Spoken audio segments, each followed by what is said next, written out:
એક સામાન્ય માણસે રાજાને થોડા રૂપિયા દાનમાં આપ્યા અને પછી શું થયું તે સાંભળો. જૂના જમાનાની વાત છે. એક સામાન્ય માણસ હતો, બહુ ધનવાન પણ નહીં અને સાવ ગરીબ પણ નહીં. એ દાન પુણ્યમાં ખૂબ જ માનતો હતો. એ પોતાની જે આવક હોય એનો 20% હિસ્સો એ દાનમાં આપી દેતો હતો. પોતાને સુખ સાહેબીનો બહુ મોહ નહોતો. એક દિવસ એ કેટલાક ગરીબ લોકોને રૂપિયા દાનમાં આપી રહ્યો હતો. એની આસપાસ ઘણી ભીડ હતી. લોકો એક એક રૂપિયા માટે એની સામે હાથ ફેલાવી રહ્યા હતા. એ માણસે બધાને એક તરફ ઊભા રાખ્યા અને ફટાફટ દાન આપવા માંડ્યો. એક પછી એક વ્યક્તિને એ દાન આપી રહ્યો હતો. ત્યાંથી એ નગરનો રાજા પસાર થયો. આ સામાન્ય જેવા માણસે રાજાને ઊભો રાખ્યો અને એના હાથમાં પણ રૂપિયાના સિક્કા મૂકી દીધા. રાજાને ગુસ્સો પણ ચડ્યો અને આશ્ચર્ય પણ થયું. રાજાએ તે માણસને ઊભો રાખ્યો અને પૂછ્યું, ભાઈ, તને ખબર છે હું કોણ છું? પેલા માણસે કહ્યું, હા, તમે આ નગરના રાજા છો. અરે, તું જાણે છે તો પણ મને તું આ સિક્કાઓ દાનમાં આપે છે. તને ખબર છે મારી સંપત્તિ કેટલી છે?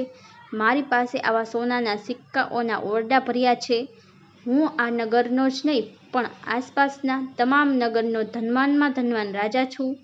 આ રીતે મને આ રૂપિયાઓ આપીને તે જાણી જોઈને મારું અપમાન કર્યું હોય એવું મને લાગે છે. આ માટે તને સજા કરવી પડશે. પેલો માણસ બોલ્યો, આપની વાત સાચી છે. મેં જાણી જોઈને જ આ સિક્કાઓ તમને દાનમાં આપ્યા છે. કારણ કે આપને ભ્રમ છે કે તમે ધનવાનમાં ધનવાન વ્યક્તિ છો. તમે ધનવાન નથી રાજન. તમે તો આ નગર અને આસપાસના તમામ નગરના નિર્ધનમાં નિર્ધન વ્યક્તિ છો.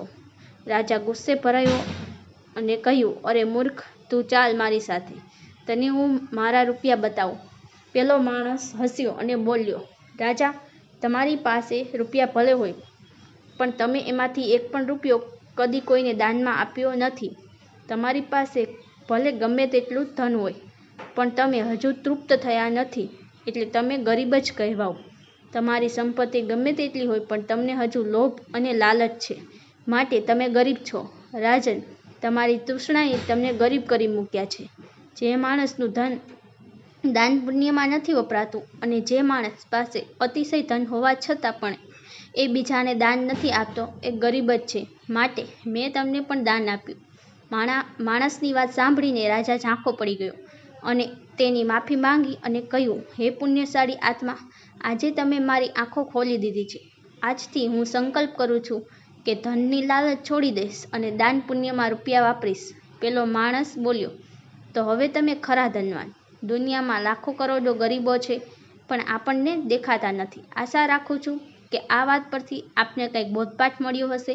વિશેષ આવી વાતો સાંભળવા માટે ધાર્મિક વાર્તા ચેનલને સબસ્ક્રાઈબ ના કરી હોય તો સબસ્ક્રાઈબ કરજો અને લાઈક અને શેર કરવાનું ના ભૂલતા. જય માતાજી મિત્રો.